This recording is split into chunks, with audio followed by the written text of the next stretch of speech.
Let's talk about English in Malaysia. If you're traveling to Malaysia, especially big cities like Kuala Lumpur, you will notice everybody speak English. KL is a great city. It's top tier. You know, it's got great architecture, probably some of the best architecture in the world. Yeah. I'm very weird.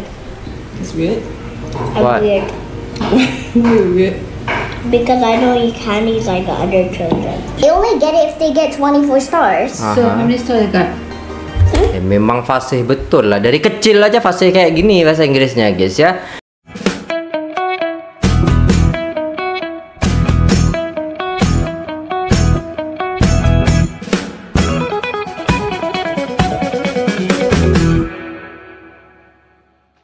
Assalamualaikum warahmatullahi wabarakatuh. Jumpa lagi dengan saya guys, Cak Mujib. Gimana kabar teman-teman semua? Semoga sehat selalu dalam lindungan Allah Subhanahu wa taala. Dijauhkan dari segala mara bahaya, malapetaka, bencana dan bala serta berbagai macam penyakit. Amin amin ya rabbal alamin. Oke, sehat guys. Alhamdulillah ya. Semoga kalian sehat-sehat ya dan juga senantiasa dalam lindungan Allah Subhanahu wa taala. Oke, kali ini kita akan reaksi sebuah video ya guys ya yang sangat menarik sekali di sini. Jadi budak-budak yang ada di Malaysia itu membuat banyak orang shock gitu, terutamanya orang-orang luar guys ya, yang mana mereka istilahnya itu teruja dengan kepandaian dan kefasihan budak-budak Malaysia yang cekap dalam bahasa Inggris itu. Maksudnya pandai sangat pakai bahasa Inggris gitu. Keren sih guys, ini bedanya kita sama Malaysia ini. Budak-budaknya aja pandai bahasa Inggris, anak-anaknya pandai bahasa Inggris. Sedangkan kita kadang pakai bahasa istilahnya Inggris itu hanya sebatas saja dan tidak begitu paham dengan bahasa Inggris. Oke, ini sangat menarik, jadi tonton dari awal sampai akhir supaya tidak salah paham. Jom kita simak videonya, let's go! To Malaysia if you want to learn English. Do not go to England, do not go to America. Why? Because Why?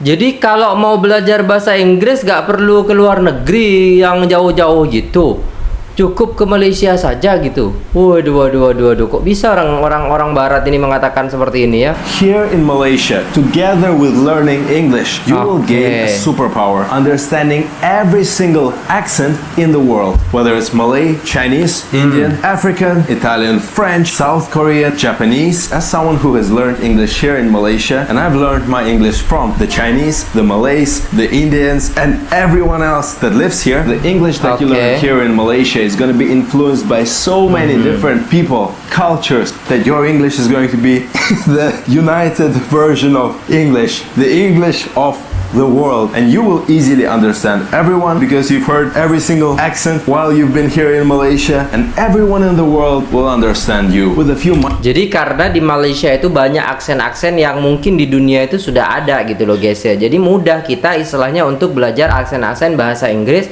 yang dari orang Cina, yang dari orang India, yang dari orang Melayu, orang Jepang dan lain sebagainya.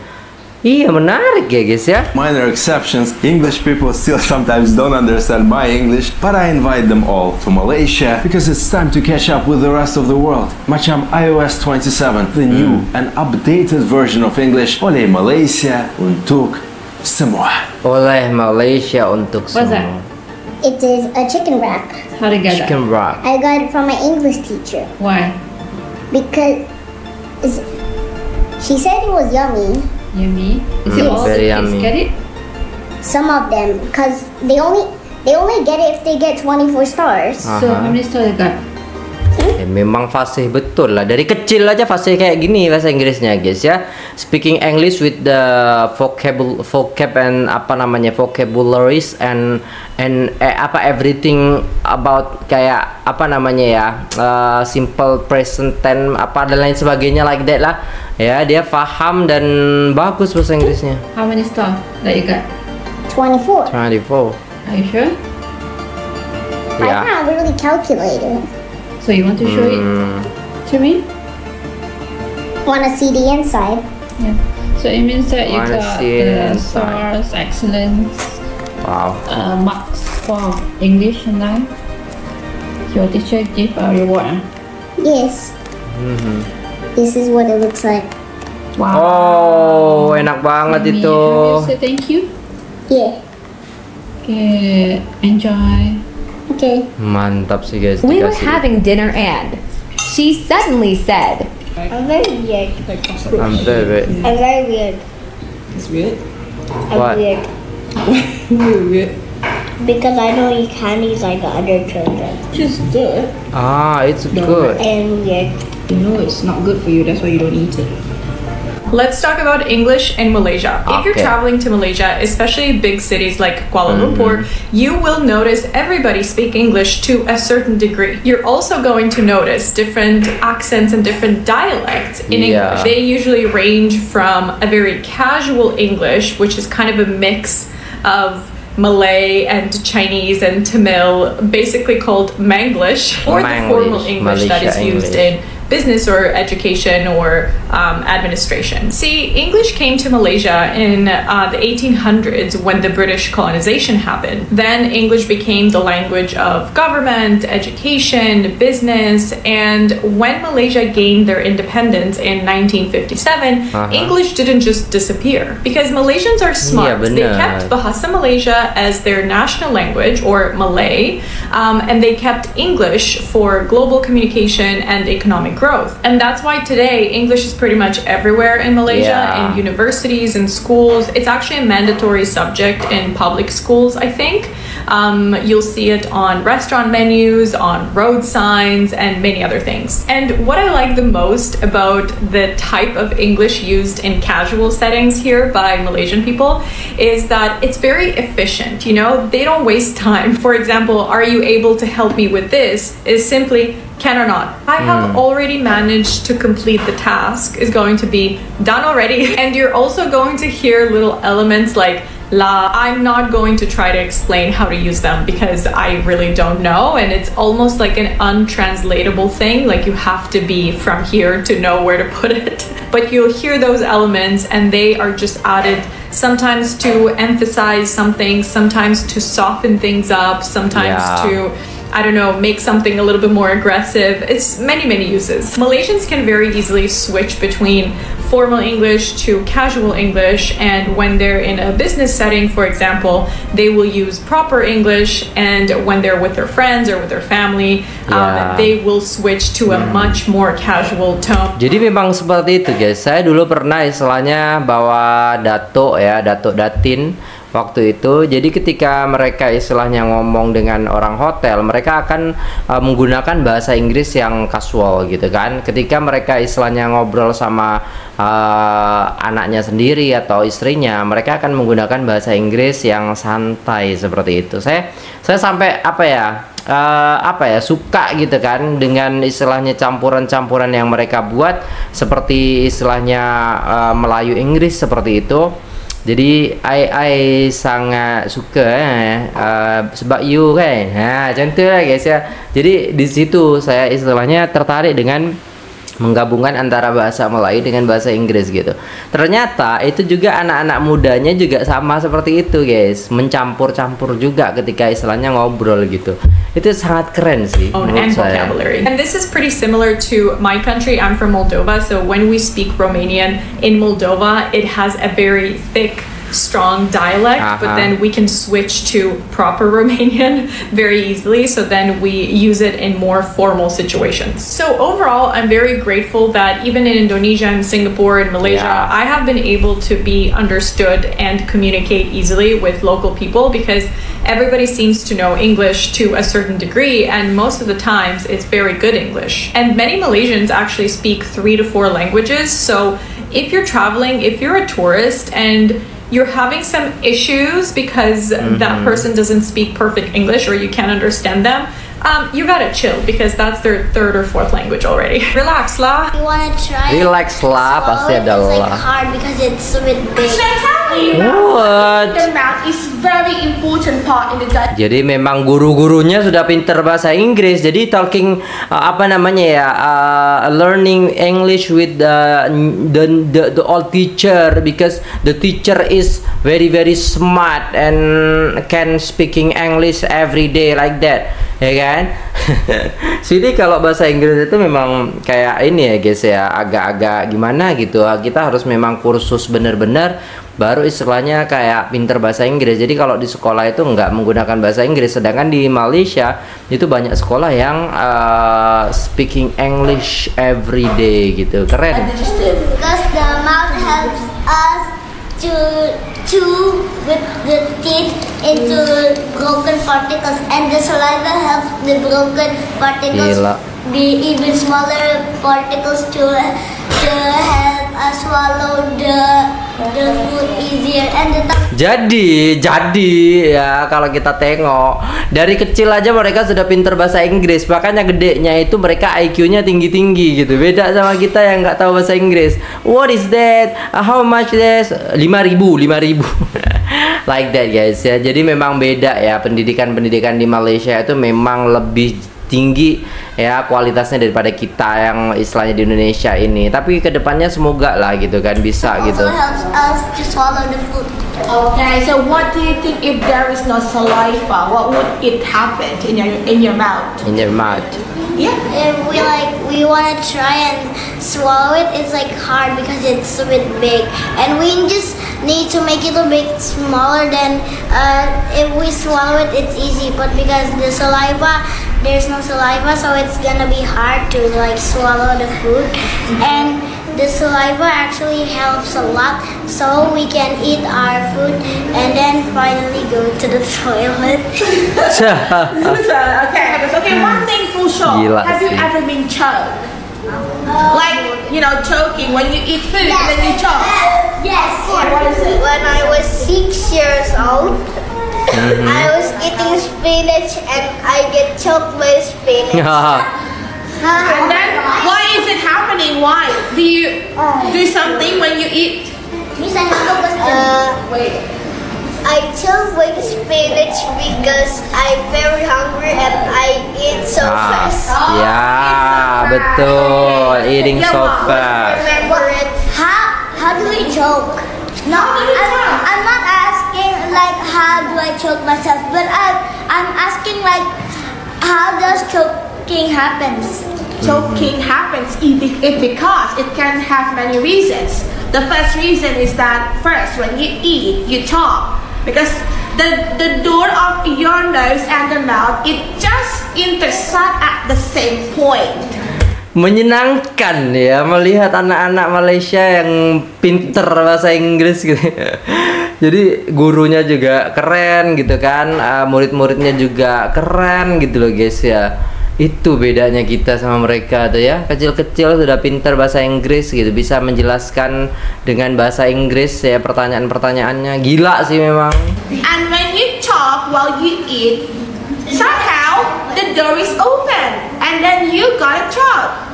And sometimes when you eat too fast, also you can have a choke. Ya. So there are so many reasons. So make sure when you eat, you just eat without noise. Noise, Malaysia without has been noise. combating a brain drain problem for the last several years because of exactly what you said. Many families want to send their children overseas. But yeah, I agree. I wouldn't trade Singapore for Malaysia either, simply because Singapore is a great city. I love Singapore, right? It's a great city. It's expensive, but it's got great infrastructure. It works. But it's small. It's tight. It's congested. You know, Malaysia here it's wide open. You want to go play golf on Saturday morning? No problem getting a tee time. Good luck in Singapore. You've got to go to the golf course at 5:36 in the morning. Wait online, and then maybe you'll get a tee time, and then the round will take you an extra hour and a half, 2 hours. Here hiking not an issue, right? You've got islands. You've got beaches. You've got mountains. In terms of Mount Kinabalu, you've got some pretty big mountains in the jungle. Taman Negara, right? You don't have any of that in Singapore. Bangkok is too congested. Jakarta, forget about it. I mean, Jakarta's not even on the list, right? Kenapa? Manila is not even in the conversation. But the thing about Singapore and Bangkok is that both of those cities are more international than KL. KL's a great city. It's top tier. It's got great architecture, probably some of the best architecture in the world. Yeah. But it is less international than both Bangkok and Singapore. But you do speak more English in KL than you speak in Bangkok? You do. Funny enough, I mean, the English here that's another great thing about Malaysia is that it's an English-speaking country. So you know my mom's name. I'm not gonna leak it, so I'm just going to let's nickname her Nora Joy because she's always named like that. It's her nickname. So my mom, in the past when she was like standard 1 to 6, just now she told me a story. When she was standard 1, she just started to learn ABC. Like, I thought you learn like when you're 5 years old. You learn ABC. Like, what? And my mom also said when she was standard 1 all the way to standard 6, she only had 4 subjects: Malay, English, Islam, and mathematics. No, science didn't exist. History didn't exist. Robotics didn't even exist yet. Like, I'm confused. Even art didn't exist yet. So when my mom was like Form 1, 13 years old, she got there was a new subject. It was called science, and they learned the science that they learned in Form 1 is the same thing you learn today in the present day. You learn from standard 1 to standard 6. You have a science. That standard 1 to standard 6 science is what what my mom learned when she was Form 1. She learned about organs. She learned about how to digest food. She learned about animals, species, food chain. Yeah, all of those kind of like scientific stuff. The moon, the crescent moon, the full moon, the half moon, whatever. So it's confused. Not only that, when she was standard 1 to standard 6, she said that mathematics was too easy. From standard 1 to standard 6, she only learned plus, minus, times, and divided. Okay. No complicated time stuff, no complicated plus, no complicated divided, like 262 divided by 100 is like, I don't know, 200, like 200.62. So sekarang ni you tak buat sati. Yeah. She has 4 subjects. All the subjects are easy peasy, mine is squeezy.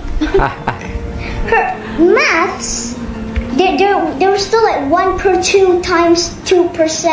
Like there's no like 3 per 4 times like 100%.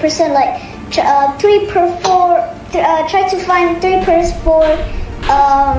How many percent is the number? Is 75%. So we in the present day we learn all of this confusing maths. But when the time in like the 1980s, my mom only learned about simple plus, simple addition, simple subtraction, simple multiplication, and simple division. Like, what? House problem kan. Sekarang ni Mama tak tahu nak listkan apa. Zaza tolong cakap sebab dia dalam bahasa Inggeris. Kalau dia tanya masalah Mama boleh listkan sampai terkeluar-keluar email. Masalah dia suruh listkan, emailkan dalam bahasa Inggeris. Jawab. Okay, first kali masalah Mama ialah apa Nombor 1, masalah rumah tu, lampu tu dia berkelip-kelip. Lampu bukan kelip-kelip yang lampu raya. Itu lampu raya rumah Atuk Zaza. Okay, lampu tu berkelip-kelip. Okay, apa di English? The light is flickering. Okay, kedua, air pipe tu dia menitik-nitik. Apa di English? The tap is dripping. Dripping. Gitu. Cat dekat dinding tu terkopik-kopik. The wallpaper is peeling off. Okay. Keempat, sinki dekat dapur tu tersumbat. The sink is clogged. Clogged. Lupa dah. Masalah seterusnya ialah solet dekat dapur tu dia dah jam, dah berkarat, tak boleh buka. Apa dia cakap? The lock is jammed. Jadi meja yang dekat dapur tu yang dia bagi tu dah gegar-gegar. Apa dia cakap? The table is wobbling. Wobbling. Dah, lepas tu send. And send. Dah. Alright guys, udah selesai videonya. Gila sih guys ya, pandai kali lah budak-budak Malaysia ini cakap bahasa Inggris ya kan. Dan memang diakui bahwasanya bule-bule aja menyarankan kalau kita mau belajar bahasa Inggris, speaking English ya, kita pergi ke Malaysia saja, tak perlu pergi ke Amerika, tak perlu kita pergi ke England gitu. Cukup di Malaysia saja dan kita bisa tahu dan paham tentang aksen-aksen yang ada di sana gitu guys ya. Gila sih guys ya. Memang lah kemampuan budak-budak di Malaysia ini memang terbaik di dunia ya guys ya. Jadi ramai yang istilahnya shock gitu, kok bisa mereka ya seperti itu gitu loh guys ya, kok bisa gitu loh ya. Masya Allah, kemampuannya itu saya aja sampai what, sampai gimana gitu loh. Pelajaran-pelajaran beda memang sama di sini ya kan. Aduh, memang gila sih. Makanya istilahnya IQ mereka, pemikiran mereka itu luas gitu loh guys, karena mereka istilahnya belajar banyak kemampuan dari segi bahasa, entah itu bahasa Melayu, bahasa Cina, bahasa Tamil, bahasa Inggris gitu kan. Tapi mereka memang pandai sangat bahasa Inggris karena menjadi sebuah sebuah keharusan di sana ketika belajar menggunakan bahasa Inggris. Berbeda halnya dengan di sini gitu kan, yang bahasa Indonesia terus gitu kan, dan bahasa Inggrisnya sangat sedikit sekali. Itu bedanya guys ya. Wih, keren sih guys ya. Oke, itu dulu videonya. Terima kasih sudah tengok video ini sampai selesai. Jangan lupa like, share, comment, subscribe. Saya pamit undur diri. Assalamualaikum warahmatullahi wabarakatuh.